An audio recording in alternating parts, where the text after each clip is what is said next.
আসছে কিছু নিয়ে যাও, আমার অনেক কিছু বলার আছে, অনেক কিছু বলার আছে, প্লিজ। তবে কি এবার আইন গোলামের ঘাড়ের উপর নিঃশ্বাস ফেলছে?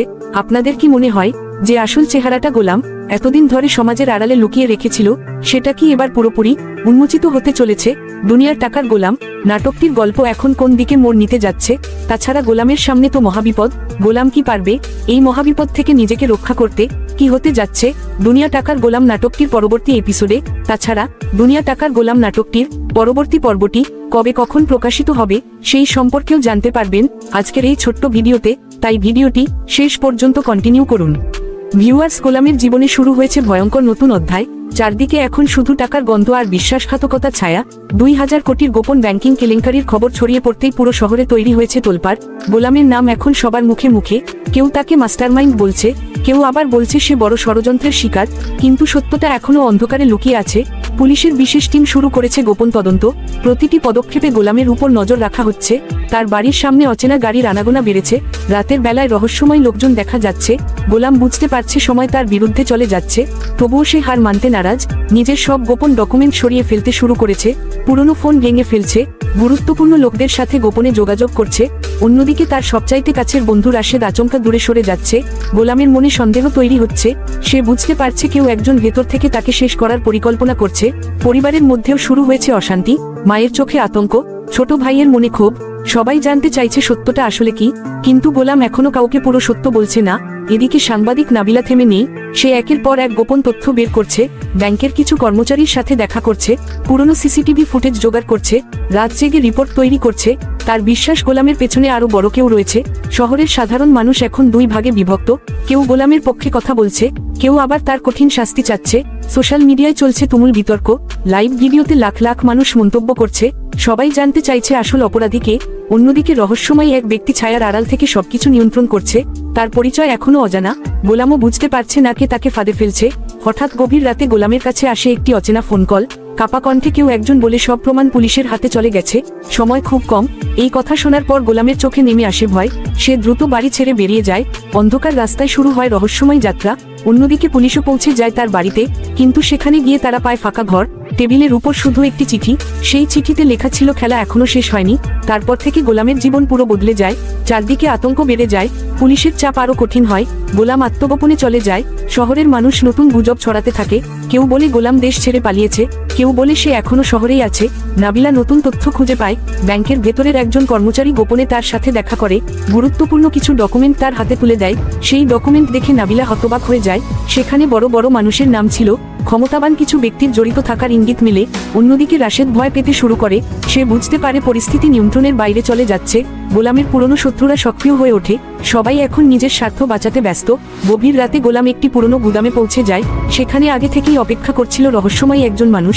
মুখ ঢাকা ছিল কালো কাপড়ে। সে গোলামকে নতুন একটি প্রস্তাব দেয়। সব দোষ অন্য কারো উপর চাপিয়ে দেওয়ার পরিকল্পনা করে। গোলাম দ্বিধায় পড়ে যায়। একদিকে নিজের জীবন বাঁচানো, অন্যদিকে সত্য লুকানো। মায়ের কথা মনে পড়তেই তার চোখ ভিজে ওঠে। সে বুঝতে পারে ভুলের পথ তাকে ধ্বংসের দিকে নিয়ে যাচ্ছে। অন্যদিকে পুলিশ নতুন অভিযান শুরু করে। শহরের বিভিন্ন জায়গায় তল্লাশি চলে। মিডিয়ায় ব্রেকিং নিউজ ছড়িয়ে পড়ে। সবাই অপেক্ষা করতে থাকে বড় বিস্ফোরণের। শেষ মুহূর্তে নাবিলার হাতে আসে একটি ভিডিও ফুটেজ। সেই ভিডিওতে দেখা যায় আসল রহস্যের শুরু। তারপর থেকে পুরো শহরে নতুন উত্তেজনা ছড়িয়ে পড়ে। নাবিলার হাতে আসা ভিডিও ফুটেজ নিয়ে শুরু হয় তুমুল আলোচনা। ফুটেজ দেখা যায় গোলাম একা ছিল না, তার সাথে ছিল প্রভাবশালী কিছু মানুষ। গোপন বৈঠকের দৃশ্য সবাইকে অবাক করে দেয়। মিডিয়ায় একের পর এক খবর প্রকাশ হতে থাকে। পুলিশের উপরও চাপ বাড়তে থাকে। বড় কর্মকর্তারা দ্রুত তদন্ত শেষ করতে বলে। অন্যদিকে গোলাম এখনো আত্মগোপনে আছে। প্রতিদিন নিজের অবস্থান বদলাচ্ছে। কারো উপর বিশ্বাস করতে পারছে না। রাশেদ ভয় কাঁপতে থাকে। সে বুঝতে পারে যে কোনো সময় তার নাম সামনে চলে আসতে পারে। রাতের অন্ধকারে সে গোপনে শহর ছাড়ার পরিকল্পনা করে, কিন্তু কেউ একজন তার সব গতিবিধি অনুসরণ করছে। অন্যদিকে গোলামের মা অসুস্থ হয়ে পড়ে। পরিবারের সবাই ভেঙে পড়ে। ছোট ভাই রাগে ক্ষোভে ফেটে পড়ে। সেই সিদ্ধান্ত নেয় সত্য যাই হোক সবাইকে জানাবে। এদিকে রহস্যময় সেই কালো কাপড় পরা লোক আবার গোলামের সাথে যোগাযোগ করে। এবার সে সরাসরি হুমকি দেয়, বলে সব প্রমাণ ধ্বংস না করলে গোলামের শেষ রক্ষা হবে না। গোলাম মানসিকভাবে ভেঙে পড়তে শুরু করে। অতীতের ভুল তাকে তাড়া করে বেড়ায়। অন্যদিকে নাবিলা নতুন আরেকটি ফাইল খুঁজে পায়। সেই ফাইলে ছিল বিদেশে টাকা পাচারের তথ্য। কোটি কোটি টাকার হিসাব দেখে সবাই হতবাক হয়ে যায়। সোশ্যাল মিডিয়ায় শুরু হয় তীব্র সমালোচনা। সাধারণ মানুষ বিচার দাবি করতে থাকে। শহরের রাস্তায় বিক্ষোভ শুরু হয়। পুলিশ পরিস্থিতি সামাল দিতে ব্যস্ত হয়ে পড়ে। শেষ রাতে গোলাম একটি গোপন লোকেশনে পৌঁছে যায়।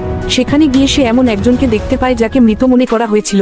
সেই মানুষটিকে দেখেই গোলামের মুখ ফ্যাকাশে হয়ে যায়। তারপর থেকে গোলামের চারপাশের পরিস্থিতি আরো ভয়ঙ্কর হয়ে ওঠে। যাকে এতদিন মৃত মনে করা হয়েছিল সে হঠাৎ সামনে ফিরে আসে। তাকে দেখেই গোলামের হাত কাঁপতে শুরু করে। পুরনো সব স্মৃতি আবার সামনে চলে আসে। সেই ব্যক্তি গোলামকে পুরনো বিশ্বাসঘাতকতার কথা মনে করিয়ে দেয়, বলে সবকিছু শুরু হয়েছিল অনেক আগে, টাকার লোভ সবাইকে বদলে দিয়েছিল। অন্যদিকে নাবিলা এখন পুরো সত্যের খুব কাছে পৌঁছে যায়। তার হাতে থাকা ফাইল আর ভিডিও একসাথে মিলিয়ে নতুন রহস্য বের হতে থাকে। মিডিয়ার মানুষ তার পেছনে ছুটতে থাকে, সবাই এক্সক্লুসিভ খবর পেতে চায়। এদিকে রাশেদ পালানোর চেষ্টা করে, গভীর রাতে শহর ছাড়ার জন্য স্টেশনে যায়, কিন্তু সেখানে পৌঁছেই বুঝতে পারে পুলিশ আগে থেকেই অপেক্ষা করছে। আতঙ্কে সে দৌড়ে পালিয়ে যায়। পুরো স্টেশনে বিশৃঙ্খলা তৈরি হয়। অন্যদিকে গোলামের পরিবারের উপরও চাপ বাড়তে থাকে। প্রতিবেশীরা নানা কথা বলতে শুরু করে। মায়ের অসুস্থতা আরো বেড়ে যায়। ছোট ভাই একা সব সামলাতে গিয়ে ক্লান্ত হয়ে পড়ে। তবুও সে সত্য জানার জন্য মরিয়া হয়ে ওঠে। এদিকে রহস্যময় কালো কাপড় পরা লোক নিজের পরিচয় প্রকাশ করার ইঙ্গিত দেয়। সে জানার পুরো খেলাটা এখন শেষ পর্যায়ে। গোলাম বুঝতে পারে কেউ তাকে ব্যবহার করেছে।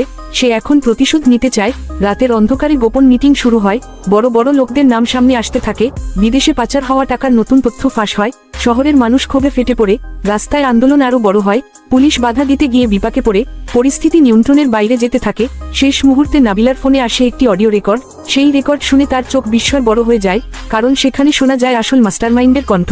তারপর থেকে পুরো শহরে নতুন আতঙ্ক ছড়িয়ে পড়ে। নাবিলার হাতে থাকা অডিও রেকর্ড নিয়ে শুরু হয় বিশাল তোলপাড়। সেই কণ্ঠ শুনে সবাই অবাক হয়ে যায়, কারণ আসল মাস্টারমাইন্ড ছিল খুব পরিচিত একজন মানুষ, যাকে সবাই সৎ আর সম্মানিত ভাবত। গোলামও বিশ্বাস করতে পারছিল না, এতদিন যাকে নিজের সবচাইতে কাছের মানুষ মনে করেছিল সেই মানুষই তাকে ব্যবহার করেছে। অন্যদিকে পুলিশ গোপনে নতুন অভিযান শুরু করে। বড় বড় অফিসে তল্লাশি চালানো হয়। গুরুত্বপূর্ণ কিছু হার্ড ডিস্ক জব্দ করা হয়। মিডিয়ায় ব্রেকিং নিউজ থামছেই না। সোশ্যাল মিডিয়ায় মানুষের ক্ষোভ আরো বেড়ে যায়। শহরের বিভিন্ন জায়গায় প্রতিবাদ শুরু হয়। সাধারণ মানুষ বিচার দাবি করতে থাকে। এদিকে রাশেদ পালিয়ে বাঁচার শেষ চেষ্টা করে। ভুয়া পাসপোর্ট নিয়ে দেশ ছাড়ার পরিকল্পনা করে, কিন্তু বিমানবন্দরে পৌঁছানোর আগেই রহস্যময় কিছু লোক তাকে ধরে ফেলে। তার ফোন আর সব ডকুমেন্ট নিয়ে যায়। রাশেদ বুঝতে পারে সে এখন বড় ফাঁদে আটকা পড়েছে। অন্যদিকে গোলামের মা ছেলের জন্য কান্না করতে থাকে। ছোট ভাই প্রতিদিন নতুন হুমকি পাচ্ছে। পরিবারের সবাই নিরাপত্তাহীনতায় ভুগছে। এদিকে গোলাম গোপনে নাবিলার সাথে যোগাযোগ করার সিদ্ধান্ত নেয়। সে সত্য প্রকাশ করতে চায়, কিন্তু ভয়ও পাচ্ছে, কারণ সত্য বের হলে অনেক ক্ষমতাবান মানুষের মুখোশ খুলে যাবে। গভীর রাতে একটি পরিত্যক্ত বিল্ডিংয়ে গোলাম আর নাবিলার দেখা হয়। গোলাম সব সত্য খুলে বলতে শুরু করে। কোটি কোটি টাকা কিভাবে পাচার হয়েছে, কারা এর সাথে জড়িত ছিল, সব তথ্য সামনে আনতে থাকে। নাবিলা সবকিছু রেকর্ড করে, কিন্তু ঠিক সেই মুহূর্তে বিল্ডিংয়ের বাইরে গুলির শব্দ শোনা যায়। চারদিক অন্ধকার হয়ে যায়, আর গোলাম বুঝতে পারে তাদের অবস্থান কেউ জেনে গেছে। তারপর থেকে পরিস্থিতি আরো ভয়ঙ্কর হয়ে ওঠে। বিল্ডিংয়ের বাইরে একের পর এক গুলির শব্দ শোনা যায়। নাবিলা আতঙ্কে চারদিকে তাকাতে থাকে। গোলাম দ্রুত তাকে লুকিয়ে ফেলে। পুরো জায়গা অন্ধকারে ডুবে যায়। রহস্যময় কিছু মানুষ বিল্ডিং ঘিরে ফেলে। তাদের হাতে ছিল ভারী অস্ত্র। গোলাম বুঝতে পারে এবার আর পালানোর সুযোগ নেই। অন্যদিকে পুলিশও সেই লোকেশনের খবর পেয়ে যায়। চারদিক থেকে সাইরেনের শব্দ ভেসে আসে। শহরের মানুষ নতুন ঘটনার খবর পেয়ে উত্তেজিত হয়ে পড়ে। সোশ্যাল মিডিয়ায় লাইভ আপডেট ছড়িয়ে পড়ে। সবাই জানতে চায় গোলাম বেঁচে আছে কিনা। এদিকে রাশেদকে গোপনে এক জায়গায় আটকে রাখা হয়। তার কাছ থেকে সব তথ্য বের করার চেষ্টা চলে। রাশেদ ভয় সব স্বীকার করতে শুরু করে। বিদেশে টাকা পাঠানোর পুরো নেটওয়ার্কের কথা বলে বড় বড় নাম সামনে আনতে থাকে। অন্যদিকে গোলামের ছোট ভাই মায়ের চিকিৎসার জন্য দৌড়াতে থাকে, কিন্তু প্রতিদিন নতুন হুমকি আসতে থাকে। পরিবারের সবাই আতঙ্কে দিন কাটায়। এদিকে নাবিলা গোলামকে নিয়ে বিল্ডিং এর পেছনের গোপন পথ দিয়ে বের হওয়ার চেষ্টা করে, কিন্তু সেখানে গিয়েও তারা অবাক হয়ে যায়, কারণ সেই রহস্যময় কালো কাপড় পরা লোক আগে থেকেই দাঁড়িয়েছিল। তার হাতে ছিল একটি পেনড্রাইভ। সে জানা এই পেনড্রাইভের ভেতর রয়েছে সব আসল প্রমাণ, পুরো কেলেঙ্কারির ভিডিও আর হিসাব। গোলাম সেটা নিতে চাইলে লোকটি হঠাৎ অদ্ভুত হাসি দেয়, বলে সত্য প্রকাশ হলে অনেক মানুষ ধ্বংস হয়ে যাবে। ঠিক তখনই হঠাৎ চারদিক আলোয় ভরে যায়। পুলিশ পুরো জায়গা ঘিরে ফেলে। সবাই হতবাক হয়ে দাঁড়িয়ে থাকে, আর সেই রহস্যময় লোক ধীরে ধীরে নিজের মুখের কাপড় খুলতে শুরু করে। তারপর থেকে পুরো পরিস্থিতি একদম বদলে যায়। রহস্যময় লোকটি মুখের কাপড় খুলতেই সবাই অবাক হয়ে যায়, কারণ সে ছিল দেশের পরিচিত এক ব্যবসায়ী, যাকে সবাই সমাজসেবক হিসেবে চিনত। গোলাম হতবাক হয়ে তার দিকে তাকিয়ে থাকে। নাবিলাও কিছুক্ষণ কথা বলতে পারে না। লোকটি ধীরে ধীরে সব সত্য বলতে শুরু করে। জানায় পুরো ব্যাংকিং কেলেঙ্কারির মূল পরিকল্পনা তার ছিল। গোলাম শুধু তার হাতে ব্যবহার হয়েছে। কোটি কোটি টাকা বিদেশে পাচারের জন্য আলাদা নেটওয়ার্ক তৈরি করা হয়েছিল। ক্ষমতাবান অনেক মানুষ এই চক্রের সাথে জড়িত ছিল। পুলিশ সব শুনে দ্রুত তাকে আটক করতে যায়, কিন্তু ঠিক সেই মুহূর্তে হঠাৎ বিস্ফোরণের শব্দ হয়। পুরো পুরো জায়গা ধোঁয়ায় ঢেকে যায়। সবাই আতঙ্কে দৌড়াতে শুরু করে। গোলাম নাবিলাকে নিয়ে সেখান থেকে বের হওয়ার চেষ্টা করে। অন্যদিকে রাশেদ গোপনে পালানোর সুযোগ খুঁজতে থাকে। সে বুঝতে পারে সবাই এখন তাকে শেষ করে দিতে চাইছে। এদিকে শহরের মানুষ টিভির সামনে বসে লাইভ খবর দেখতে থাকে। সোশ্যাল মিডিয়ায় একের পর এক ভিডিও ভাইরাল হয়। সাধারণ মানুষ ক্ষোভে ফেটে পড়ে। রাস্তায় বিক্ষোভ আরো বড় হয়ে যায়। পুলিশের উপরও চাপ বাড়তে থাকে। অন্যদিকে গোলামের মা হাসপাতালে ভর্তি হয়। ছোট ভাই একা সব সামলাতে গিয়ে ভেঙে পড়ে। তবুও সে ভাইকে বাঁচানোর চেষ্টা চালিয়ে যায়। এদিকে নাবিলা সেই পেনড্রাইভ নিরাপদ জায়গায় লুকিয়ে রাখে, কারণ সে জানে এর ভেতরের তথ্য পুরো দেশ কাঁপিয়ে দিতে পারে। গভীর রাতে গোলাম একটি পুরনো বাড়িতে আশ্রয় নেয়। সেখানে গিয়ে সে দেয়ালে ঝুলানো একটি পুরনো ছবি দেখতে পায়। সেই ছবিতে ছিল তার বাবা আর সেই রহস্যময় ব্যবসায়ী একসাথে দাঁড়িয়ে। ছবিটি দেখেই গোলামের মাথায় নতুন প্রশ্ন ঘুরতে শুরু করে। তারপর থেকে গোলামের মনে নতুন সন্দেহ তৈরি হয়। দেয়ালে ঝুলানো পুরনো ছবিটি তাকে ভেতর থেকে নাড়িয়ে দেয়। সে বুঝতে পারে এই রহস্য অনেক পুরনো। তার বাবার সাথে সেই ব্যবসায়ীর গভীর সম্পর্ক ছিল। গোলাম ছবিটি হাতে নিয়ে দীর্ঘ সময় চুপ করে বসে থাকে। অতীতের অনেক কথা তার মনে পড়তে শুরু করে। অন্যদিকে নাবিলা পেনড্রাইভের সব তথ্য খুলে দেখতে শুরু করে। সেখানে একের পর এক গোপন ভিডিও ছিল, বিদেশি ব্যাংক অ্যাকাউন্টের তথ্য ছিল, বড় বড় নেতাদের নাম ছিল। সব দেখে নাবিলা হতবাক হয়ে যায়। সে বুঝতে পারে এই সত্য প্রকাশ হলে পুরো দেশ কেঁপে উঠবে। এদিকে পুলিশ নতুন করে তদন্ত শুরু করে। গোপনে অনেক প্রভাবশালী মানুষকে নজরদারিতে রাখা হয়। শহরের মানুষ এখন আরো উত্তেজিত। সবাই জানতে চায় আসল সত্য কি। সোশ্যাল মিডিয়ায় নতুন নতুন তথ্য ভাইরাল হতে থাকে। অন্যদিকে রাশেদ এখন পুরোপুরি একা হয়ে যায়। যাদের জন্য এতদিন কাজ করেছে তারাই এখন তাকে শেষ করতে চাইছে। সে লুকিয়ে লুকিয়ে বাঁচার চেষ্টা করছে। প্রতিদিন জায়গা বদলাচ্ছে। রাতে ঘুমাতে পারছে না, ভয়ে সবসময় কাঁপছে। এদিকে গোলামের ছোট ভাই হাসপাতালে মায়ের পাশে বসে থাকে। মায়ের অবস্থা ধীরে ধীরে খারাপ হতে থাকে। ডাক্তার দ্রুত অপারেশনের কথা বলে, কিন্তু তাদের কাছে পর্যাপ্ত টাকা নেই। ছোট ভাই হতাশ হয়ে পড়ে, তবুও হাল ছাড়ে না। অন্যদিকে সেই রহস্যময় ব্যবসায়ী পুলিশ হেফাজতে থেকে অদ্ভুতভাবে শান্ত থাকে, যেন তার এখনো বড় কোনো পরিকল্পনা বাকি আছে। গভীর রাতে হঠাৎ থানার বিদ্যুৎ চলে যায়। কয়েক মিনিটের বিশৃঙ্খলার পর দেখা যায় সেই ব্যবসায়ী গায়েব হয়ে গেছে। পুরো পুলিশ বিভাগ হতবাক হয়ে যায়। খবরটি মুহূর্তেই ছড়িয়ে পড়ে। এদিকে গোলাম নাবিলার কাছ থেকে জরুরি ফোন পায়। নাবিলা কাপা গলায় জানায় পেনড্রাইভের ভেতরে এমন একটি ভিডিও আছে যা সবকিছু বদলে দিতে পারে। তারপর থেকে পুরো ঘটনায় নতুন মোড় চলে আসে। নাবিলার পাওয়া ভিডিওটি নিয়ে চারদিকে আতঙ্ক ছড়িয়ে পড়ে। ভিডিওতে দেখা যায় বহু বছর আগে থেকে এই কেলেঙ্কারির পরিকল্পনা শুরু হয়েছিল। গোলামের বাবাও সেই চক্রের ভেতরে ছিলেন, কিন্তু শেষ মুহূর্তে তিনি সত্য প্রকাশ করতে চেয়েছিলেন। সেই কারণেই তাকে সরিয়ে দেওয়া হয়েছিল। এই সত্য জানার পর গোলাম পুরোপুরি ভেঙে পড়ে। নিজের পরিবার নিয়ে নতুন করে ভাবতে শুরু করে। অন্যদিকে নাবিলা সিদ্ধান্ত নেয় সব তথ্য প্রকাশ করবে। সে বড় একটি নিউজ লাইভের প্রস্তুতি নিতে থাকে। শহরের মানুষও অপেক্ষা করতে থাকে বিস্ফোরক সত্য জানার জন্য। এদিকে পালিয়ে যাওয়া সেই ব্যবসায়ী গোপনে নতুন পরিকল্পনা শুরু করে। তার লোকজন নাবিলাকে অনুসরণ করতে থাকে। রাশেদও লুকিয়ে থেকে সব দেখছিল। সে বুঝতে পারে এখন সত্য না বললে তারও শেষ রক্ষা হবে না। গভীর রাতে রাশেদ গোপনে গোলামের সাথে দেখা করে। কাঁদতে কাঁদতে সব অপরাধ স্বীকার করে। বিদেশে টাকা পাঠানোর পুরো হিসাব দিয়ে দেয়। গোলাম সব শুনে হতবাক হয়ে যায়। অন্যদিকে গোলামের মায়ের অবস্থা আরো খারাপ হয়ে যায়। ছোট ভাই অসহায় হয়ে পড়ে, তবুও সে ভাইকে ফোন করে ফিরে আসতে বলে। এদিকে লাইভ অনুষ্ঠানের সময় ঘনিয়ে আসে। নাবিলা সব প্রমাণ নিয়ে স্টুডিওতে পৌঁছে যায়। ঠিক তখনই স্টুডিওর বাইরে সন্দেহজনক কিছু গাড়ি এসে দাঁড়ায়। পরিস্থিতি হঠাৎ উত্তেজনাপূর্ণ হয়ে ওঠে। নাবিলা লাইভ শুরু করে। একের পর এক গোপন তথ্য প্রকাশ করতে থাকে। পুরো দেশ টিভির সামনে বসে যায়। মানুষের চোখে মুখে আতঙ্ক ছড়িয়ে পড়ে। তারপর থেকে দেশের পরিস্থিতি পুরো বদলে যায়। নাবিলার লাইভ ভিডিও ভাইরাল হয়ে যায়। ক্ষমতাবান অনেক মানুষের নাম প্রকাশ হয়ে পড়ে। চারদিকে শুরু হয় গ্রেপ্তার অভিযান। পুলিশের বিশেষ টিম একের পর এক দুর্নীতিবাজকে আটক করতে থাকে। শহরের মানুষ রাস্তায় নেমে আসে। সবাই বিচার দাবি করে। অন্যদিকে সেই রহস্যময় ব্যবসায়ী পালানোর শেষ চেষ্টা করে। গোপনে দেশ ছাড়ার পরিকল্পনা করে, কিন্তু বিমানবন্দরে পৌঁছানোর আগেই পুলিশ তাকে ঘিরে ফেলে। অনেক নাটকীয়তার পর অবশেষে সে ধরা পড়ে। পুরো দেশ সেই দৃশ্য লাইভে দেখতে থাকে। এদিকে গোলাম নিজেই পুলিশের কাছে আত্মসমর্পণ করার সিদ্ধান্ত নেয়। সে বুঝতে পারে সত্য থেকে পালিয়ে বাঁচা সম্ভব না। নাবিলার সামনে দাঁড়িয়ে সে সব অপরাধ স্বীকার করে। নিজের ভুলের জন্য ক্ষমা চায়। অন্যদিকে রাশেদও আদালতে সব সত্য বলে দেয়। আদালতে শুরু হয় ঐতিহাসিক বিচার। কোটি কোটি টাকার কেলেঙ্কারির সব রহস্য ধীরে ধীরে সামনে চলে আসে। গোলামের মা শেষবারের মতো ছেলেকে দেখে কান্নায় ভেঙে পড়ে। ছোট ভাই চুপচাপ দাঁড়িয়ে থাকে। এদিকে শহরের মানুষ নতুন আশার আলো দেখতে শুরু করে। বহুদিন পর সত্যের জয় হয়। নাবিলা দেশের সাহসী সাংবাদিক হিসেবে পরিচিত হয়ে ওঠে। আর গোলাম বুঝতে পারে টাকার লোভ শেষ পর্যন্ত মানুষকে ধ্বংসের দিকেই নিয়ে যায়। শেষ দৃশ্যে গোলাম জেলের ভেতর আকাশের দিকে তাকিয়ে থাকে। তার চোখে অনুশোচনা। আর দূরে নতুন সূর্যের আলো ধীরে ধীরে ফুটে উঠতে থাকে। তারপর কয়েক মাস কেটে যায়। শহরের পরিস্থিতি ধীরে ধীরে শান্ত হতে শুরু করে। আদালতে এখনো বিচার চলতে থাকে। প্রতিদিন নতুন নতুন তথ্য সামনে আসে। দেশের মানুষ এখনো সেই কেলেঙ্কারির আলোচনা করে। অন্যদিকে গোলাম জেলের ভেতরে একদম বদলে যেতে শুরু করে। আগের মতো রাগ আর অহংকার নেই। চুপচাপ নিজের ভুল নিয়ে ভাবতে থাকে। মায়ের কথা মনে করে কাঁদে। ছোট ভাই মাঝে মাঝে দেখা করতে আসে, কিন্তু তাদের মাঝে আগের সেই সম্পর্ক আর নেই। তবুও ছোট ভাই তাকে একা ছেড়ে যায় না। এদিকে নাবিলা দেশের সবচাইতে জনপ্রিয় সাংবাদিক হয়ে ওঠে। বড় বড় টিভি চ্যানেল তাকে নিয়ে বিশেষ অনুষ্ঠান করে, মানুষ তার সাহসের প্রশংসা করতে থাকে। কিন্তু নাবিলা এখনো শান্তি পাচ্ছে না, কারণ সে জানে এই চক্রের আরো কিছু মানুষ এখনো ধরা পড়েনি। অন্যদিকে রাশেদ সাক্ষী সুরক্ষায় নতুন জায়গায় লুকিয়ে থাকে, প্রতিদিন ভয় কাটায়, কারণ সে জানে অনেকেই তাকে খুঁজছে। এদিকে হঠাৎ একদিন আদালতে নতুন একটি ফাইল জমা পড়ে। সেই ফাইলে এমন কিছু নাম ছিল যা দেখে বিচারকরাও অবাক হয়ে যায়। দেশের আরো বড় বড় মানুষের জড়িত থাকার প্রমাণ মিলে। খবরটি মুহূর্তেই ছড়িয়ে পড়ে, সোশ্যাল মিডিয়ায় আবার ঝড় শুরু হয়। শহরের মানুষ নতুন করে ক্ষোভে ফেটে পড়ে। অন্যদিকে গভীর রাতে জেলের ভেতরে গোলামের কাছে একটি চিঠি পৌঁছায়। সেখানে শুধু একটি লাইন লেখা ছিল, খেলা এখনো শেষ হয়নি। চিঠিটি পড়েই গোলামের চোখে আবার আতঙ্ক ফিরে আসে। তারপর থেকে গোলাম একদম অস্থির হয়ে পড়ে। রহস্যময় সেই চিঠি তার ঘুম কেড়ে নেয়। সে বারবার ভাবতে থাকে কে এই বার্তা পাঠিয়েছে। জেলের ভেতরেও সে নিজেকে নিরাপদ মনে করতে পারে না। অন্যদিকে পুলিশ নতুন করে তদন্ত শুরু করে। চিঠিটি কোথা থেকে এসেছে তা খুঁজতে থাকে, কিন্তু কোনো স্পষ্ট তথ্য পাওয়া যায় না। এদিকে নাবিলা আবার মাঠে নেমে পড়ে নতুন ফাইলের ভেতরের নামগুলো নিয়ে অনুসন্ধান শুরু করে। একের পর এক গোপন বৈঠকের খবর পেতে থাকে। সে বুঝতে পারে চক্রটি এখনো সক্রিয় আছে। অন্যদিকে শহরের মানুষ আবার উত্তেজিত হয়ে ওঠে। টিভি চ্যানেলগুলোতে সারাদিন এই খবর প্রচার হতে থাকে। সোশ্যাল মিডিয়ায় নতুন ষড়যন্ত্রের আলোচনা শুরু হয়। এদিকে রাশেদ হঠাৎ নিখোঁজ হয়ে যায়। তার নিরাপত্তার দায়িত্বে থাকা লোকজনও কিছু বলতে পারে না। খবরটি প্রকাশ হওয়ার পর সবাই অবাক হয়ে যায়। গোলামও বিষয়টি শুনে চিন্তায় পড়ে যায়, কারণ রাশেদ অনেক গোপন তথ্য জানত।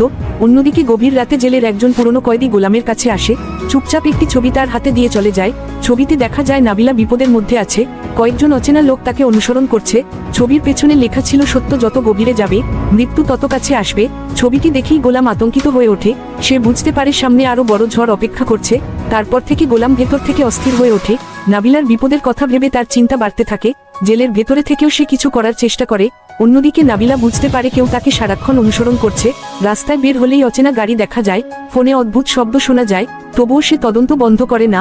এদিকে পুলিশ রাশেদের খোঁজে নতুন অভিযান শুরু করে। শহরের বিভিন্ন জায়গায় তল্লাশি চালানো হয়, কিন্তু রাশেদের কোনো সন্ধান পাওয়া যায় না। অন্যদিকে মিডিয়ায় নতুন গুজব ছড়িয়ে পড়ে। কেউ বলছে রাশেদকে অপহরণ করা হয়েছে, কেউ বলছে সে নিজেই পালিয়ে গেছে। এদিকে গভীর রাতে নাবিলা একটি গোপন ইমেইল পায়। সেখানে একটি লোকেশনের ঠিকানা পাঠানো হয়, সাথে লেখা ছিল, সত্য জানতে চাইলে একাই আসো। নাবিলা দ্বিধায় পড়ে যায়, তবুও সত্যের খোঁজে সেখানে যাওয়ার সিদ্ধান্ত নেয়। অন্যদিকে গোলাম জেলের এক কর্মকর্তার সাহায্যে বাইরে খবর পাঠানোর চেষ্টা করে। সে বুঝতে পারে নাবিলা বড় ফাঁদে পা দিতে যাচ্ছে। এদিকে সেই রহস্যময় ব্যবসায়ী আদালতে চুপচাপ সবকিছু দেখছিল। তার মুখে অদ্ভুত হাসি ছিল, যেন এখনো সবকিছু তার নিয়ন্ত্রণে আছে। রাত গভীর হলে নাবিলা নির্ধারিত লোকেশনে পৌঁছে যায়। পুরনো পরিত্যক্ত একটি কারখানা, চারদিক নিস্তব্ধ। ভেতরে ঢুকতেই হঠাৎ আলো জ্বলে ওঠে। সামনে চেয়ারে বাঁধা অবস্থায় দেখা যায় রাশেদকে, তার মুখে আঘাতের চিহ্ন। আর ঠিক তার পেছনে দাঁড়িয়েছিল এমন একজন মানুষ যাকে দেখে নাবিলা পুরোপুরি হতবাক হয়ে যায়। তারপর থেকে পুরো ঘটনায় নতুন বিস্ফোরণ ঘটে। নাবিলা যাকে সামনে দেখেছিল তাকে দেখে কয়েক মুহূর্তের জন্য স্থির হয়ে যায়, কারণ সেই মানুষটি ছিল পুলিশের উচ্চপদস্থ এক কর্মকর্তা, যাকে সবাই সৎ আর নির্ভরযোগ্য ভাবত। রাশেদ ভয়ে কাঁপতে থাকে। সে নাবিলাকে সেখান থেকে পালিয়ে যেতে বলে, কিন্তু তখন অনেক দেরি হয়ে গেছে। কারখানার সব দরজা বন্ধ হয়ে যায়। চারদিকে অস্ত্রধারী লোকজন ঘিরে ফেলে। সেই কর্মকর্তা ধীরে ধীরে সত্য বলতে শুরু করে। জানায় পুরো চক্রের নিরাপত্তা সে এতদিন ধরে দিয়েছে, সব প্রমাণ গায়েব করেছে, অনেক মানুষকে চুপ করিয়ে দিয়েছে। গোলাম শুধু বড় খেলাটার একটি অংশ ছিল, আসল ক্ষমতা ছিল তাদের হাতে। অন্যদিকে জেলের ভেতরে গোলাম হঠাৎ খবর পেয়ে অস্থির হয়ে ওঠে। সে বুঝতে পারে নাবিলার জীবন এখন মারাত্মক ঝুঁকিতে। এদিকে শহরের মানুষ কিছুই জানে না, সবাই এখনো রাশেদের নিখোঁজ হওয়ার খবর নিয়েই ব্যস্ত। অন্যদিকে সেই কারখানার ভেতরে নাবিলা গোপনে নিজের ফোনের লাইভ চালু করে দেয়। পুরো কথোপকথন সরাসরি সম্প্রচার হতে শুরু করে। লক্ষ লক্ষ মানুষ সেই সত্য শুনতে থাকে। সোশ্যাল মিডিয়ায় মুহূর্তেই আগুন লেগে যায়। পুলিশ বিভাগের ভেতরেও বিশৃঙ্খলা শুরু হয়। অনেক কর্মকর্তা হতবাক হয়ে যায়। এদিকে সেই দুর্নীতিবাজ কর্মকর্তা বুঝতে পারে সবকিছু লাইভে চলে গেছে। রাগে সে অস্ত্র বের করে। পরিস্থিতি মুহূর্তেই ভয়ঙ্কর হয়ে ওঠে। রাশেদ চিৎকার করে নাবিলাকে নিচু হতে বলে। ঠিক তখনই কারখানার বাইরে পুলিশের সাইরেন শোনা যায়। চারদিক থেকে ঘিরে ফেলে বিশেষ বাহিনী, আর ভেতরে শুরু হয় টানটান উত্তেজনা। তারপর থেকে দেশের পরিস্থিতি আবার অস্থির হয়ে ওঠে। আন্তর্জাতিক পাচার চক্রের তথ্য সামনে আসতেই নতুন আতঙ্ক ছড়িয়ে পড়ে। বড় বড় ব্যবসায়ী আর রাজনৈতিক ব্যক্তিদের নাম নিয়ে আলোচনা শুরু হয়। পুলিশ গোপনে বিদেশি সংস্থার সাথে যোগাযোগ করতে থাকে। তদন্ত আরও গভীরে যেতে শুরু করে। অন্যদিকে গোলামকে কঠোর নিরাপত্তায় অন্য জেলে স্থানান্তর করা হয়, কারণ তার জীবনের উপর নতুন হুমকি আসে। জেলের ভেতরেও সে বুঝতে পারে কেউ তাকে চুপ করিয়ে দিতে চায়। এদিকে নাবিলা নতুন ফাইল নিয়ে বিশেষ প্রতিবেদন তৈরি করতে থাকে। রাত দিন এক করে কাজ চালিয়ে যায়, কিন্তু তার উপর নজরদারিও বেড়ে যায়। অচেনা মানুষ তার বাসার সামনে ঘোরাঘুরি করতে থাকে। ফোনে হুমকি আসে, তবুও সে থামে না। অন্যদিকে রাশেদ এখন পুলিশের গোপন নিরাপত্তায় থাকে। সে নতুন কিছু তথ্য দিতে রাজি হয়, জানায় বিদেশে পাচার হওয়া টাকার আসল কেন্দ্র এখনো সক্রিয় আছে। এই খবর শুনে সবাই আরো চিন্তিত হয়ে পড়ে। এদিকে এক গভীর রাতে গোলামের কাছে জেলের ভেতরে আবার একটি গোপন বার্তা পৌঁছায়। সেখানে একটি ম্যাপ আঁকা ছিল, সাথে লেখা ছিল শেষ সত্য জানতে চাইলে পুরনো বন্দরে যাও। গোলাম বুঝতে পারে কেউ তাকে ইচ্ছা করেই নতুন খেলায় টেনে নিচ্ছে। অন্যদিকে নাবিলাও একই রাতে একটি রহস্যময় ভিডিও পায়। ভিডিওতে দেখা যায় সমুদ্রের পাশে পরিত্যক্ত কিছু কন্টেইনার, আর দূরে দাঁড়িয়ে ছিল মুখ ঢাকা কয়েকজন মানুষ। ভিডিওর শেষ মুহূর্তে ক্যামেরায় ভেসে ওঠে একটি পরিচিত মুখ। সেই মুখ দেখে নাবিলার শরীর ঠান্ডা হয়ে যায়, কারণ যাকে সবাই মৃত ভেবেছিল সে আবার ফিরে এসেছে। তারপর থেকে নতুন রহস্য পুরো ঘটনাকে আরো জটিল করে তোলে। যাকে সবাই মৃত ভেবেছিল তার ফিরে আসার খবর ছড়িয়ে পড়তেই চারদিকে আতঙ্ক শুরু হয়। নাবিলা বারবার ভিডিওটি দেখতে থাকে, নিজের চোখকেও বিশ্বাস করতে পারছিল না। অন্যদিকে গোলামও গোপন ম্যাপ নিয়ে চিন্তায় পড়ে যায়। সে বুঝতে পারে পুরনো বন্দরে কিছু বড় ঘটনা ঘটতে যাচ্ছে। এদিকে পুলিশও আন্তর্জাতিক চক্রের তথ্য নিয়ে ব্যস্ত হয়ে পড়ে। দেশের বিভিন্ন বন্দরে বিশেষ নজরদারি শুরু হয়। রাতের বেলায় গোপন কন্টেইনার তল্লাশি করা হয়, কিন্তু এখনো মূল চক্র ধরা পড়ে না। অন্যদিকে রাশেদ নতুন এক তথ্য দেয়, জানায় পুরনো বন্দরে বহু বছর ধরে অবৈধ টাকা আর অস্ত্র পাচার হতো। সেই জায়গাতেই সব গোপন হিসাব লুকিয়ে রাখা আছে। এদিকে নাবিলা সত্য জানার জন্য একাই বন্দরের দিকে রওনা দেয়, কাউকে কিছু জানায় না। গভীর রাতের কুয়াশায় পুরো বন্দর এলাকা ভয়ঙ্কর নীরব ছিল। দূরে শুধু জাহাজের শব্দ শোনা যাচ্ছিল। নাবিলা ধীরে ধীরে পরিত্যক্ত কন্টেইনারের দিকে এগোতে থাকে। হঠাৎ একটি কন্টেইনারের ভেতর থেকে আলো বের হতে দেখে ভেতরে ঢুকতেই সে স্তব্ধ হয়ে যায়। সেখানে টেবিল ভরা ছিল ডলার আর গোপন নথিতে। দেয়ালে ঝুলছিল আন্তর্জাতিক পাচার রুটের ম্যাপ, আর মাঝখানে বসেছিল সেই রহস্যময় মানুষ যার ফিরে আসা পুরো শহরকে কাঁপিয়ে দিয়েছে। সে ধীরে ধীরে মাথা তুলে নাবিলার দিকে তাকায়, মুখে অদ্ভুত হাসি। তারপর শান্ত গলায় বলে, সত্য জানতে এসেছো? তাহলে এবার শেষ সত্য শুনতে হবে। তারপর থেকে পুরো বন্দরে আতঙ্ক ছড়িয়ে পড়ে। ছোট সেই ডিভাইসের কাউন্টডাউন দ্রুত কমতে থাকে। নাবিলা বুঝতে পারে বড় কোনো বিস্ফোরণ ঘটতে যাচ্ছে। সে দ্রুত বাইরে বের হয়ে সবাইকে সতর্ক করার চেষ্টা করে। অন্যদিকে বিশেষ বাহিনী পুরো এলাকা খালি করতে শুরু করে। চারদিকে সাইরেন বাজতে থাকে, বন্দরের শ্রমিকরা আতঙ্কে দৌড়াতে থাকে। এদিকে গোলাম জেলের ভেতরে অস্বাভাবিক অস্থির হয়ে ওঠে। তার মনে হতে থাকে এই বিস্ফোরণের সাথে আরো বড় কোনো পরিকল্পনা জড়িত আছে। অন্যদিকে রাশেদ পুলিশকে গোপন একটি সুড়ঙ্গের কথা জানায়, যেটা ব্যবহার করে সেই চক্র বছরের পর বছর পালিয়ে যেত। পুলিশ দ্রুত সেই পথ ঘিরে ফেলে। এদিকে নাবিলা আবার কন্টেইনারের ভেতরে ফিরে যায়, কারণ সেখানে এখনো গুরুত্বপূর্ণ কিছু ফাইল পড়েছিল। সময় খুব কম ছিল, তবুও সে সত্য হারাতে চায় না। হঠাৎ সে দেয়ালের পেছনে লুকানো একটি গোপন দরজা দেখতে পায়। দরজা খুলতেই ভেতরে সারি সারি কম্পিউটার আর মনিটর দেখা যায়। সেখানে আন্তর্জাতিক ব্যাংক লেনদেনের লাইভ তথ্য চলছিল, কোটি কোটি টাকার নতুন ট্রান্সফার হচ্ছিল। নাবিলা দ্রুত সবকিছু ক্যামেরায় ধারণ করতে থাকে। ঠিক তখনই মনিটরের একটিতে সেই রহস্যময় মানুষের মুখ ভেসে ওঠে। সে শান্ত গলায় বলে, খেলা শেষ ভাবছো? আসল খেলা এখন শুরু। এই কথার সাথে সাথে কাউন্টডাউনে শেষ 10 সেকেন্ড বাকি থাকে। পুরো বন্দর কেঁপে উঠতে শুরু করে। সবাই নিঃশ্বাস বন্ধ করে অপেক্ষা করতে থাকে। আর বন্ধুরা, দুনিয়ার টাকার গোলাম ও নাটকটির পরবর্তী পর্বটি আপনারা খুব শীঘ্রই দেখতে পারবেন দুপুর 12টার ট্র্যাঙ্কিং এন্টারটেইনমেন্ট অফিসিয়াল ইউটিউব চ্যানেলে। আর যে কোনো ধরনের নাটকের আপডেট পেতে এই ভিডিওতে একটি লাইক দিয়ে চ্যানেলটি সাবস্ক্রাইব করুন। দেখা হচ্ছে পরবর্তী কোন আপডেট ভিডিওতে। সে পর্যন্ত সবাই ভালো থাকুন, সুস্থ থাকুন। আল্লাহ হাফেজ। আসসালামু আলাইকুম। টাকা লাগে সত্যি কথা বাঁচতে এই সমাজে, কিন্তু টাকার জন্য নয় বিক্রি হব লাজে। আত্মসম্মান সবচেয়ে বড়, এটাই আমার নাম, তাই তো বলি জোরে জোরে, দুনিয়া টাকার গোলাম।